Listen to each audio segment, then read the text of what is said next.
Hi, today I'm going to show you how you can use Rakuten points in Japan.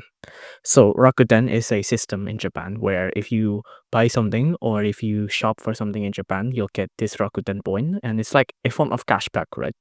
You buy, you get points, and you can use those points to buy more stuff to get a discount, or it can basically act like a cashback system, right? So it encourages you to spend more, right?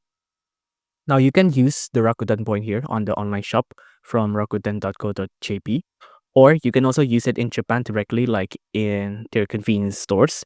And then if you want to use it, you'll have to use Rakuten Mobile, right? So network mobile Rakuten.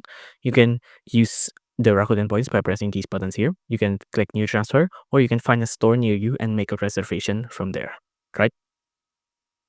By utilizing these methods, you can use Rakuten points as maximum as you can in Japan. If you enjoyed this video, please consider liking and subscribing.